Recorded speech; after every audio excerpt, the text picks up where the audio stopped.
And it might be food. It could be gluten. It could be too much sugar. It could be too much processed food. But for most people, it's the environment.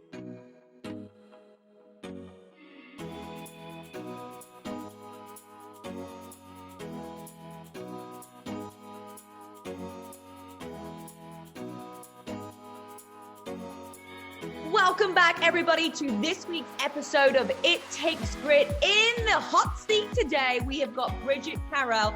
She is a functional dietitian and business coach. She is a little firecracker. I love her. You guys are going to fall in love with her. She just got engaged as well. So we got so many things to chat about. And I am so excited to welcome you to the show. Bridgitte, welcome. Thank you. This is awesome. I'm so excited to chat today. I am so excited. We are going to be talking all things about healthy gut, bloating. Why do we bloat? We were actually just chatting before we started recording about why do women seem to bloat way more than men? I don't even know. We're going to dive into that today. And then we're also going to talk about the seasons of your life and a little bit on the business side as well. So we got to meet a couple of weeks ago and just bonded, and I love you. Like a little pocket rocket. Like I just want to take around and just have so much fun with. So super excited to have you here on the show. And we're going to kick off, first of all, with Bridgitte's story. We want to know everything of where you started and how you got to where you are today, because you are a very successful, very, very successful dietitian and helping other people create business too. So how did you get there? Yeah, so it all started when I was in high school and I was a cheerleader, a competitive cheerleader, and I got injured. And working out and being active was always such a big part of my life. And my mom taught us how to live a healthy life, but nutrition was never really important until I got injured. And then I realized, okay, I have to eat well now too. So that all started in high school, being an injured athlete. And then decided I wanted to be a dietitian. Didn't even know that nutrition could be my career. But as I went into college, was really interested in nutrition. The whole way throughout college, though, I felt like crap. I had migraines. I felt bloated all the time.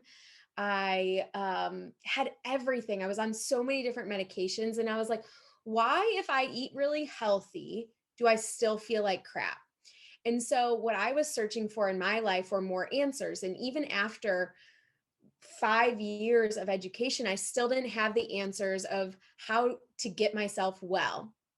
And so I was looking for those answers and came across functional medicine, which is completely different than typical nutrition, which is a food pyramid or eat this, don't eat this. It really like honors the person's experience in their own body and says, okay, if you have this symptom, instead of doing this, like even let's use like a headache. If I have a headache, you don't just take ibuprofen, you actually like figure out why is the headache there.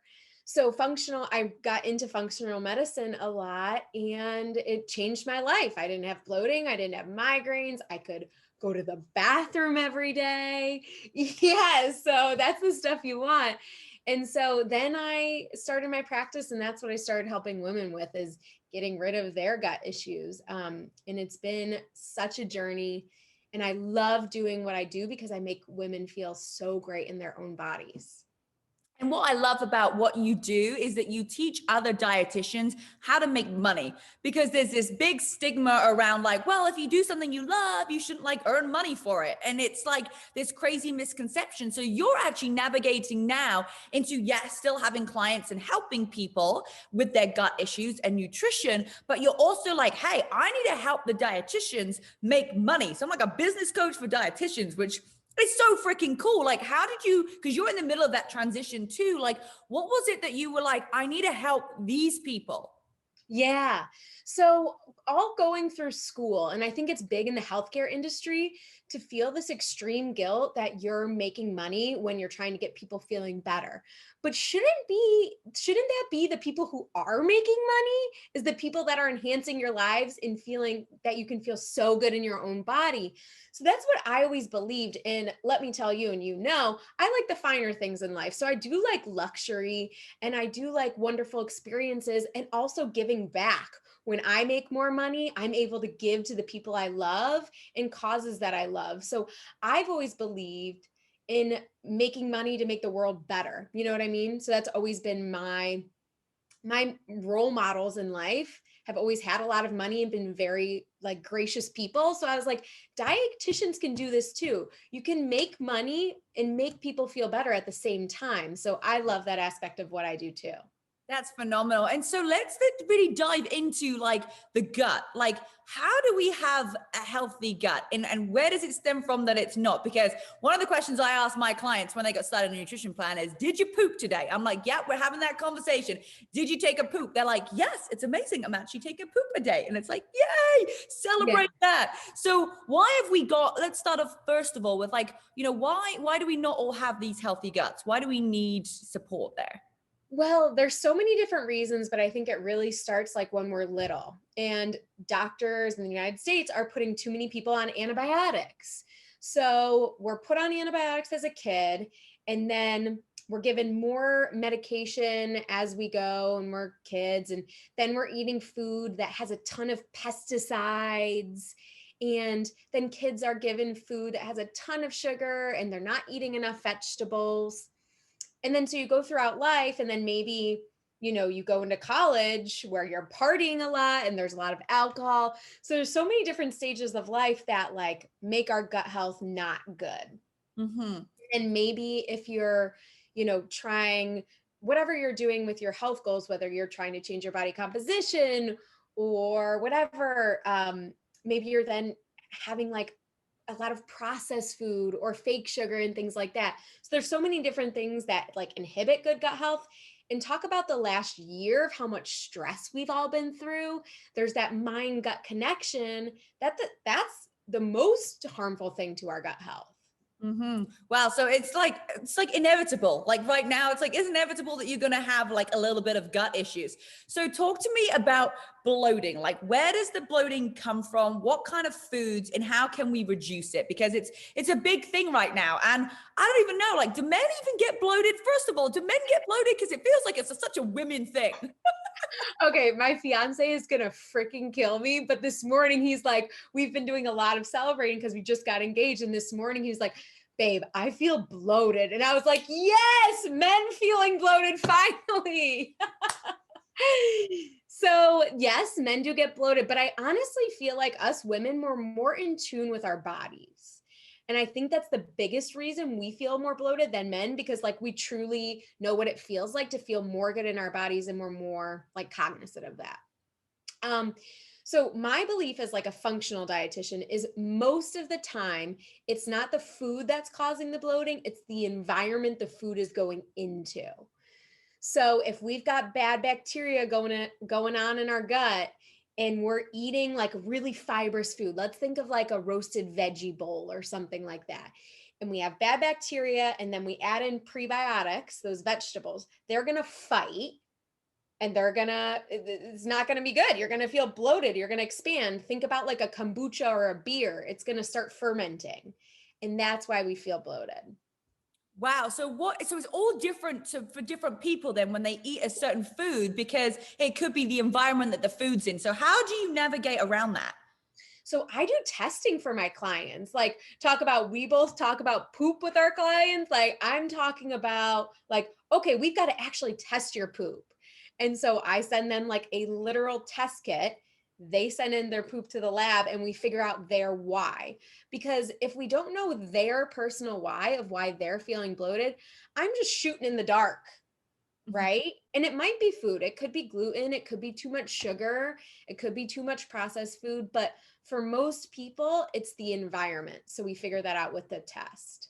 Wow. And then what changes do you make? So give me an example of one of your clients. It's come back. It's like, this is the environment. And what is that environment? And what are you doing to help those people? Yeah. So one thing that's really common is like yeast overgrowth in the gut.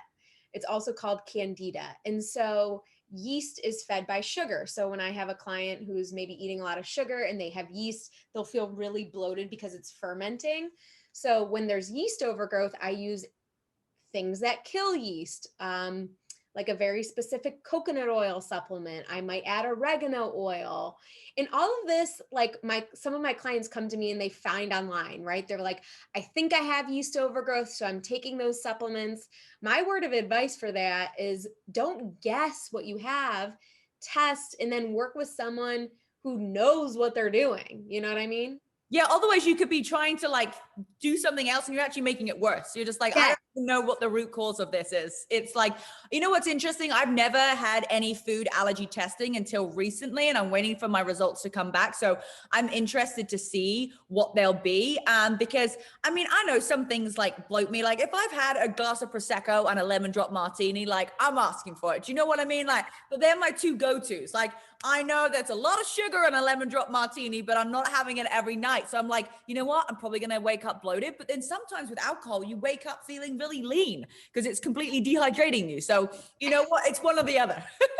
I know what we're having when I come to LA, lemon drop martini. Oh, that is my jam. We start off with a Prosecco because we got to like ease our way into it. So we ease in there and then we top it up, just getting fired up with a lemon drop martini. Oh my goodness, that is amazing. I love it. So when you get a brand new client, you know, they're mostly coming to you with obviously gut health issues, and you go and do the testing, then we bring it back, and then you create a program for somebody. Are you adding in like probiotics, or is it all different for each person, like completely customizable? Yeah, so probiotics are super common, but with a lot of people with gut issues, that's like 3 to 6 months down the line as we're adding in probiotics. A lot of the time, we're supporting digestion with like digestive enzymes, and we're getting rid of the bad stuff first.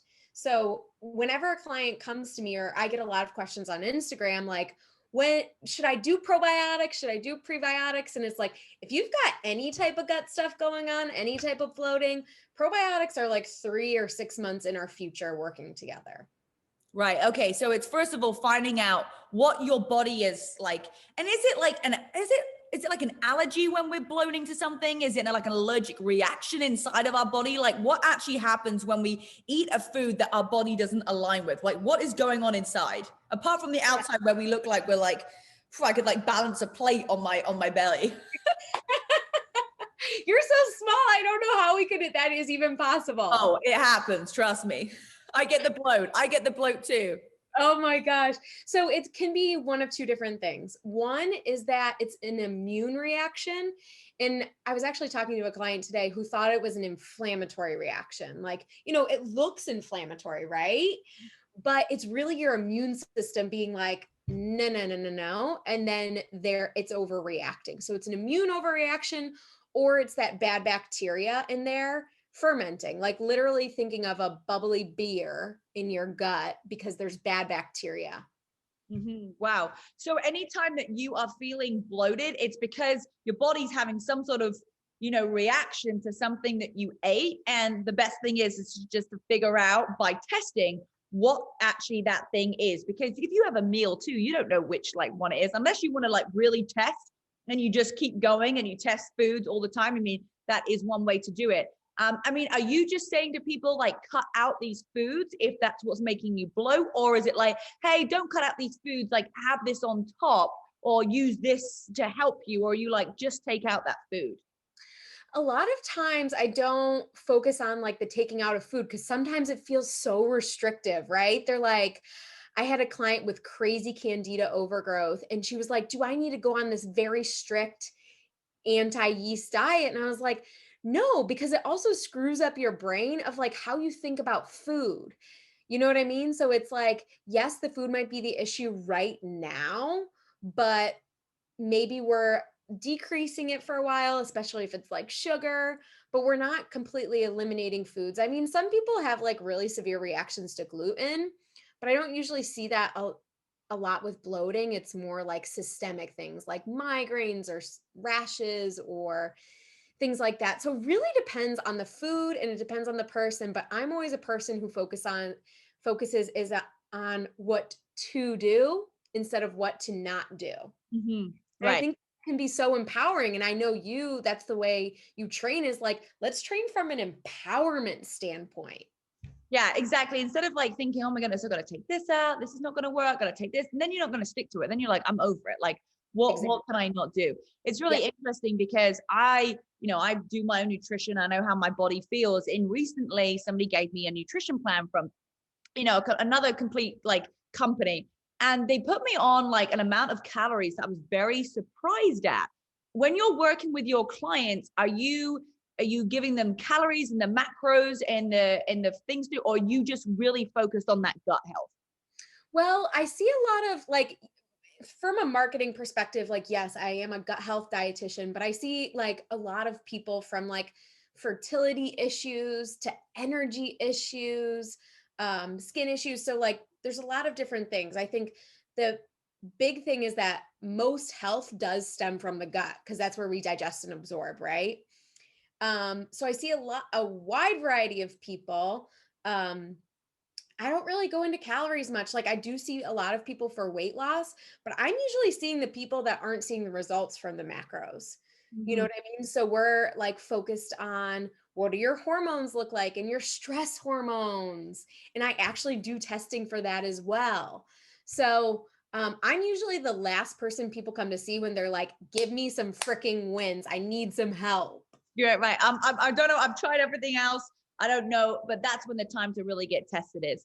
Yeah. Amazing. I love it. So much incredible information. So let's talk a little bit about the biz. And we were talking earlier because as you have a business, as you things change, it's never just like linear going up. It's like up and down and all over the place. And one thing that you talk about, which really resonated with me, was the Mhm. seasons of business, seasons of personal life. And what's been your experience, being a registered dietitian and then transitioning into a business coach, and tell people like what's it really like, what's the grip that you need, and what do the seasons look like for you? Yeah, so I really believe there are different seasons of business, just like there are different seasons of life, right? Like I'm in New England, so we get like a very wintry winter, right? And like things are dying or they're resting.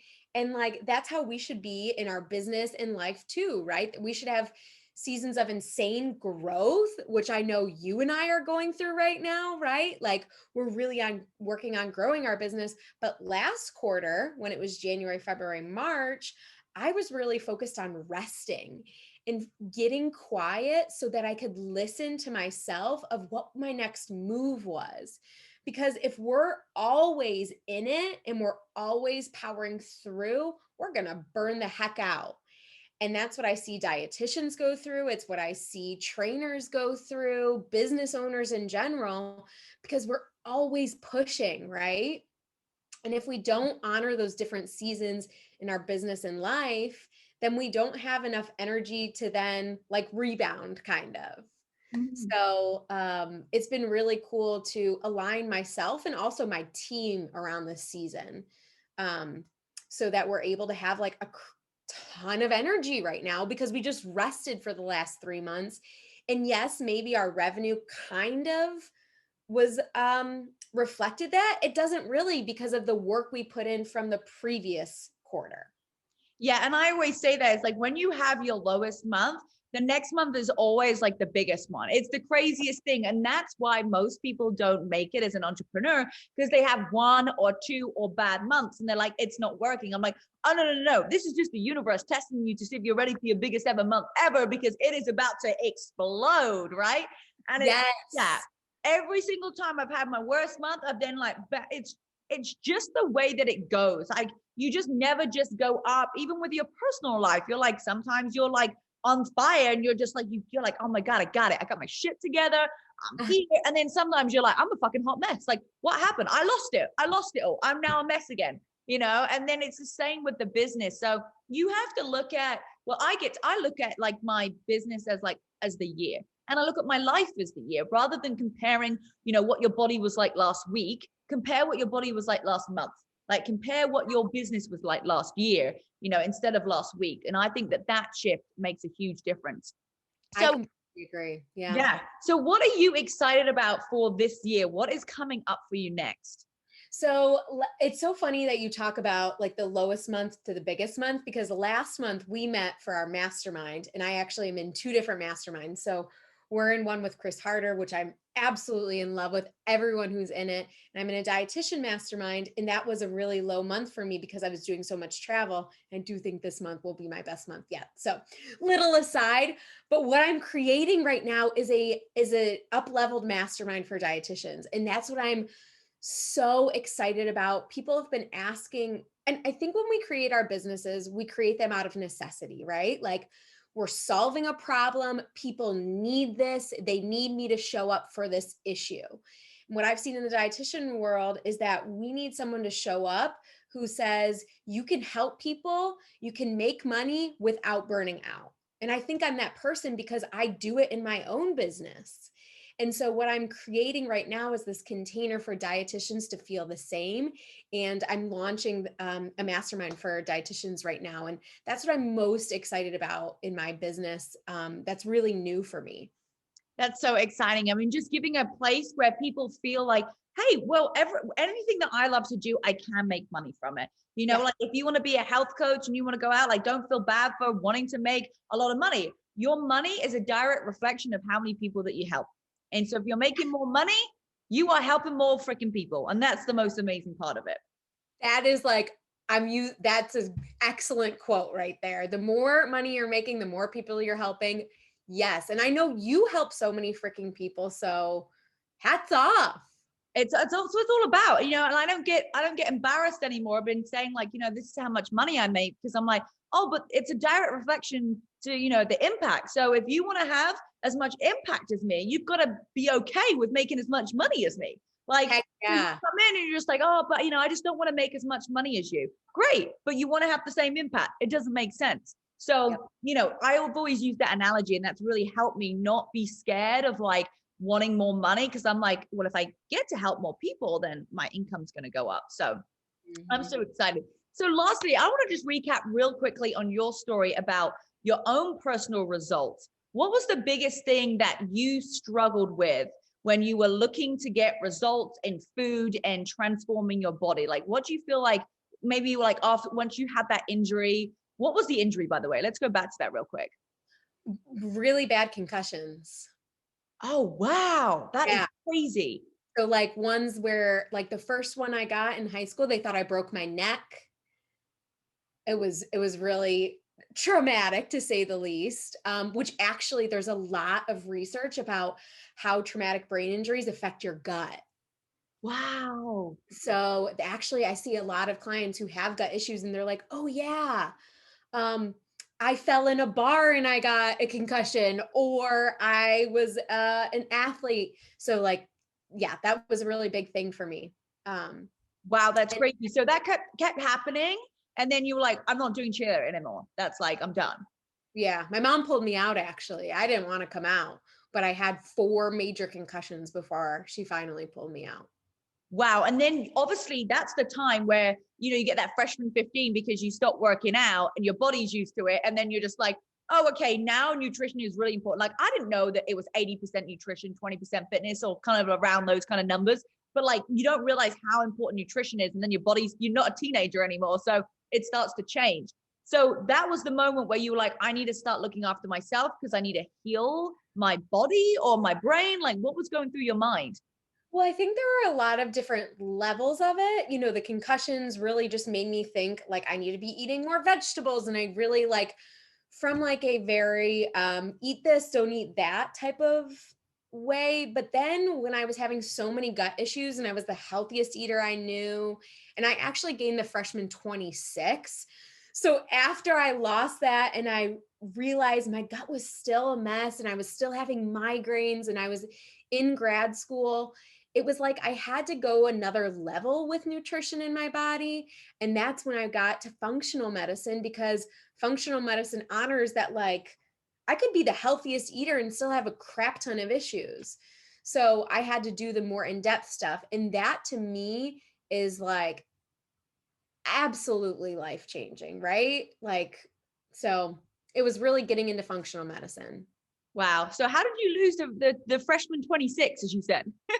Oh my God. I mean, figuring out my thyroid, healing my gut. Uh, well, you know, freshmen in college, we were drinking a lot. So cutting back on drinking. It was a lot of stuff. So were you exercising much? Oh, yes, and I was the only girl in my sorority that was exercising constantly. Actually, oh my God, I used to do your videos like the YouTube X Fit. Was it X Fit or X Hit? Mm-hmm. Yeah, I did one the other day. And yeah, so I exercise absolutely. Like exercise always been a big part of my life. I think that's where seasons come in too, because in different parts of my life, I've enjoyed different things and I've tried to honor that. So I'm always like showing up as my happiest self. Yeah, that was so funny when you were like, hang on a sec, I think I've done one of your videos about like 6 years ago. I'm like, yep, there's a lot of them out there. It's so Miley crazy. Cyrus legs was my favorite. Woo! Yeah, thank you, Miley Cyrus. That was the video that helped me get a really massive campaign in South Korea. So Oh grateful my, for that video and anybody that ever shared it. Uh, yeah. wow, well, thank you for being so open and transparent about your story and your biz. And I'm just so excited for everything that you have coming up this year. And I love what you're doing is helping people, in that space that doesn't have a voice right now. I don't feel like there's many people that are saying, like we're dietitians, but we're also business owners as well. So thank you so much for being so open and honest. Where can everybody find you on social media? Tell us all the things. Yes. So I'm most active on Instagram at Well by Bridgitte. And I do weekly lives. I do 2 different weekly lives. One is for gut health and nutrition, and one is for dietitian business owners. But also, I have a lot of clients who are health coaches, So, yes, I'm creating this mastermind for dietitians, but I really feel like coaches need more support too. So, any type of business questions, please DM me or show up to one of those Instagram lives, and we can figure it out. Let's chat shop. I love it. Well, thank you so much, Bridgitte. You are amazing. I'm Thank excited to see you again in a couple of months' time. Woo! All right. Thank you so much, everybody, for listening. Make sure that you go give Bridgitte a follow. Go give her some love. Go join one of her lives. You're going to learn so much. And of course, give us a review on the It Takes Grit podcast. My name is Louise, and we'll see you guys next week. Bye. Woo!